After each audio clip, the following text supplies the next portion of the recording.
Hello जी, मेरा नाम है आयुष और आज हम बात करेंगे अगर आप फर्स्ट टाइम बर्ड रख रहे हैं तो आपको सन कॉर्नियर्स रखने चाहिए या फिर कॉकटेल्स रखने चाहिए। सबसे पहले हम स्टार्ट करते हैं दोनों के टेम्परामेंट से। सन कॉर्नियर्स कंपैरेटिवली डोमिनेंट होते हैं, थोड़े से एग्रेसिव होते हैं बाय नेचर। कॉकटेल्स थोड़े से काम होते हैं, थोड़े से सेटल डाउन बर्ड्स होते हैं। तो अगर आप उस टाइप के इंसान हैं जो बहुत ज़्यादा एनर्जेटिक हैं और जिनको बहुत जल्दी मतलब सारी चीज़ें बहुत जल्दबाजी में करनी होती हैं, गो विद दिस। अगर आप बहुत काम है, उस टाइप के बंदे हैं कि ठीक है थोड़ा सा एनर्जी बैलेंस्ड है, तो गो विद कॉकटेल। इसके अलावा अगर हम बात करें, कॉकटेल्स थोड़े से व्हाट वी से थोड़े से काम तो होते ही हैं और इनके केस में क्या होता है, बहुत ज़्यादा प्लेफुल होते हैं। कॉकटेल्स भी बहुत प्लेफुल होते हैं बट एज़ कम्पेयर टू कॉर्नियर्स उतने नहीं होते। कॉकटेल्स की अगर हम बात करें तो best thing about cocktail is cocktail noisy नहीं होते यार। कॉकटेल्स बहुत बहुत सुंदर तरीके से गाते हैं, स्पेशली मेल्स की जो विस्लिंग होती है बहुत शानदार होती है जब कुकू गाना गाता है। बट जब ये भाई साहब या बहन जी, इनका डीएनए नहीं हुआ तो हमें पता नहीं मेल है फीमेल है, बट जब ये आवाज़ लगाते हैं या लगाती हैं, भाई साहब इतना श्रिल साउंड होता है, इतना श्रिल साउंड होता है और श्रिल के साथ साथ बहुत नॉइज़ी होता है। और ऐसा नहीं है हमेशा चिल्लाते हैं। सपोज़ इन्हें खाना नहीं दिया, वैसे खाना हमेशा होता है, इनका पसंद का खाना नहीं दिया तो चिल्लाएंगे। अगर इन्हें केज से बाहर निकलना है और आप नहीं खोलोगे इनका केज, बहुत तेज़ चिल्लाएंगे। और ये कितने नॉइज़ी हो सकते हैं, मैं 3rd फ्लोर पे रहता हूँ, इनकी आवाज़ नीचे तक आती है, बहुत क्लियर साउंड करते हैं, बहुत ज़्यादा।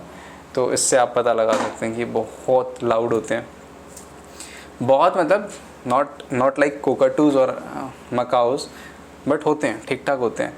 बट कोकाटूज़ और मकाओ के केस में ये होता है कि वो बेमतलब में नहीं चिल्लाते यार, ये बहुत मूडी बर्ड्स होते हैं, ये बेमतलब में भी चिल्लाते हैं। तो ये एक चीज़ है।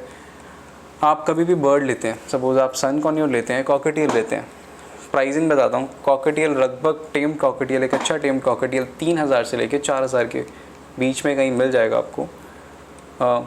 Different mutations will cost you different amount. अगर आप कोई डिफरेंट म्यूटेशन पे जाते हैं तो बट ऑब्वियस ये थोड़े महंगे भी आते हैं। सन कॉर्नियर इस वक्त दिल्ली में लगभग 10,000 से 12,000 के बीच में आपको एक सिंगल टेम सन कॉर्नियर मिल जाएगा। बट केज साइज़ अगर हम देखते हैं, केज आपको बड़ा देना होगा। केज एक, ये बाय द वे इसलिए इतनी तेज़ सांसें ले रहा है क्योंकि अब इसने बहुत बार फ्लाइट मारी और ये बच्चा है, ये कभी इधर उड़ रहा था कभी उधर उड़ रहा था, मैंने बहुत बार रीटेक लिया इस वजह से। और इस वजह से ये बहुत सांस फूल रही है इसकी, क्योंकि ये थक चुका है एक तो, और ऊपर से गर्मी बहुत ज़्यादा है यहाँ पे। ये बाहर जहाँ पे रहते हैं वहाँ कूलर चलता है, तो उसके कंपैरेटिवली यहाँ पे जहाँ पे अभी ये हैं, क्योंकि यहाँ पे फ़ैन ऑफ है तो गर्मी लग रही है, इस वजह से ये तेज़ सांसें ले रहा है। आपका बर्ड भी जब तेज़ सांसें लें तो कोशिश करें कि रूम का टेम्परेचर या फिर जहाँ पे भी ये हैं वहाँ का टेम्परेचर थोड़ा सा कम करने की कोशिश करें। हाँ, तो हम ये कह रहे थे कि क्या कह रहे थे, किस चीज़ की बात हो रही थी, प्राइसिंग की। हाँ, तो ये जो कॉकटेल्स हैं और इनकी जो प्राइसिंग है ये 10 से 12,000 के बीच में आते हैं। बट केजेस की बात करें, कभी भी बर्ड लेने से पहले आपको हमेशा याद रखना पड़ेगा कि क्योंकि ये बर्ड मेरे एज के लोग ज़्यादा देखते हैं, तो हमारे एज के ग्रुप के लोग के पास इतने पैसे नहीं होते। ये क्या, हमारे एज ग्रुप के लोगों के पास इतने पैसे नहीं होते। हम लोग हमेशा जब भी बर्ड खरीदते हैं फिर कोई भी चीज़ खरीदते हैं, हम सिर्फ मेन कॉस्ट है बर्ड की काउंट करते हैं, बट एक्चुअल में ऐसा नहीं होता।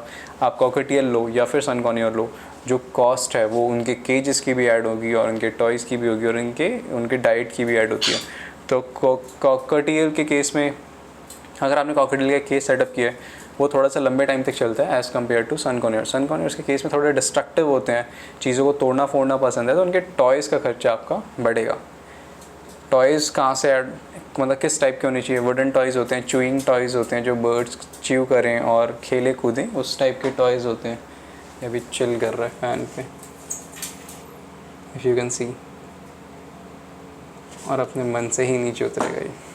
हाँ, तो अगर आप बहुत ज़्यादा प्लेफुल बर्ड लेना चाह रहे हैं, बहुत ज़्यादा प्लेफुल, गो विद सन कॉर्नियर। सन कॉर्नियर्स अपने उस सेगमेंट के, उस साइज़ के सेगमेंट के सबसे बेस्ट प्लेफुल बर्ड होते हैं। हाथ में कई बार ऐसा होता है कि मैं हाथ में खेल रहा हूँ इनके साथ और हाथ में ऐसे होते हैं, हाथ में रखे सो जाते हैं, इनके सोने का स्टाइल बड़ा प्यारा होता है, पैर ऊपर करके, मतलब सपोज़ ये सन कॉर्नियोर है, सपोज़ ये कॉर्नियोर है, सपोज़ कुकू एक कॉर्नियोर है, ऐसे सोते हैं। जैसे ये तो इतना परेशान हो गया ना, वो ऐसे ही सोते हैं। तो ये फ़र्क है सन कॉर्नियोर में। और अगर आपको ऐसा बर्ड चाहिए कि जो खुद में ही खुश रहे और कभी कभी मतलब जिसकी आवाज़ बहुत अच्छी हो, गो विथ कॉकटेल्स। बहुत शांत स्वभाव के बर्ड होते हैं, बहुत अच्छा साउंड करते हैं एज़ कम्पेयर टू कॉर्नियोर्स, और बहुत सेटल डाउन एनर्जी है। जैसे भी बैठा है बैठा रहेगा, कुकू की जगह अगर कोई और कॉकटेल होता वो बैठता, वो ही बैठा रहता, और उसके जगह अगर कोई दूसरा सन कॉर्नियोर होता तो वो भी उड़ जाता। मतलब ये इनका नेचर होता है, बहुत प्लेफुल होते हैं। एक जगह टिकना इनके लिए बहुत मुश्किल है। अगर टिकेंगे, यहाँ पे बैठेंगे तो कुछ ना कुछ तोड़ते फोड़ते रहेंगे। अभी वो चीज़ें छेड़ रहा था जब नीचे था, ऊपर है तो अभी ऊपर भी वो कुछ ना कुछ छेड़ने लग रहा है। अभी वहीं पे कुकू होता, तो वहीं पे कुकू अगर पंखे पे चढ़ता है वो वहाँ पे चढ़ के गाना वाना गाता है। ये ऊपर चढ़ा है तो ये कुछ ना कुछ चीज़ें तोड़ने की कोशिश कर रहा है। तो ये दोनों में फ़र्क होता है। बट सन कॉर्नियर के केस में एक और चीज़ है, कॉकटेल्स यूजुअली एक सोशल बर्ड होते हैं, तो ये हर किसी से बहुत अच्छे से बिहेव करते हैं। सपोज़ अगर आप मेरे घर पे आते हैं और अगर आप कुकू से फर्स्ट टाइम मिले तो ऐसा नहीं है कि आपसे डरेगा या भागेगा, ये आपसे भी उतने फ्रेंडली रहेगा जितना मेरे से रहता है। बट एक सेकेंड, माइक ये ऑन भी था, ऑन है। बट अगर आप सन कॉर्नियोर के केस में देखते हैं तो सन कॉर्नियोर अगर वो मेरे से फ्रेंडली है तो मेरे से ही रहेगा। कॉर्नियोर्स वन सिंगल ओनर बर्ड्स होते हैं। अगर बहुत ज़्यादा सोशल हो गया वो बाय लक तो फिर वो नहीं होगा, बट अदरवाइज़ वो सिंगल ओनर बर्ड्स होते हैं। तो कभी भी अगर आप बर्ड ले रहे हैं तो आप इन चीज़ों का ध्यान ज़रूर दें। कॉकटेल्स थोड़े शांत होते हैं, वो थोड़े से एनर्जेटिक होते हैं। कॉकटेल्स थोड़े से खुद में खुश रहने वाले होते हैं। बट सन कॉर्नियोर्स बहुत प्लेफुल होते हैं, उनको आपको टाइम ज़्यादा देना होगा। कॉकटेल्स ज़्यादा टाइम तक केज में रहेंगे तब भी वो परेशान नहीं होते। कॉर्नियोर्स को आपको ज़्यादा लंबे टाइम तक केज से खोलना होता है। कॉकटेल्स के केज में इनके पास प्लेइंग एरिया थोड़ा कम भी हो तो चलेगा। कॉर्नियोर्स के केस में, सन कॉर्नियोर्स के केस में उनका प्लेइंग एरिया थोड़ा ज़्यादा होना चाहिए। उनको खेलने के लिए ज़्यादा चीज़ें चाहिए, ज़्यादा स्पेस चाहिए, और ऑब्वियसली टाइम भी ज़्यादा चाहिए उन्हें। केज दोनों को ऑलमोस्ट बराबर चाहिए, टॉयज़ दोनों को ऑलमोस्ट बराबर चाहिए। इनके केस में टॉयज़ जल्दी ख़राब होंगे, उनके केस में टॉयज़ बहुत जल्दी ख़राब होंगे। डाइट के केस में सन कॉर्नियोर्स के केस में बेस्ट पार्ट है, अगर आप इंडिया में रहते हैं, कोई भी सब्ज़ी, कोई भी फ्रूट, कोई भी सोक सीड्स, कोई भी टाइप की दालें, कुछ भी, आप बॉयल्ड राइस, कुछ भी दे सकते हैं, वो बहुत शौक से खाते हैं। कॉकटेल्स के केस में थोड़े सिलेक्टिव होते हैं, इनको चीज़ें बहुत डिफरेंट तरीके से देनी होती है, बहुत कलरफुल डाइट देनी होती है, उसमें से भी ये लोग बहुत कम खाते हैं। जिनके पास कॉकटेल्स उनको पता होगा मैं क्या कह रहा हूँ। कॉकटेल्स बहुत चुन के खाते हैं। बट हाँ, उनके केस में बहुत लाउड होते हैं, इनके केस में बहुत धीमी आवाज़ होती है। धीमी तो नहीं कहेंगे, बट बहुत बुरी नहीं होती है, मतलब इनकी विस्लिंग होती है, उनकी श्रिल साउंड होता है उनका, वो बहुत लाउड होते हैं और ये बहुत मेलोडियस साउंड करते हैं। और स्पेशली जब मेल कॉकटेल्स गाना गाते हैं, अमेजिंग गाना गाते हैं लोग। और इसके अलावा दिस इज़ इट।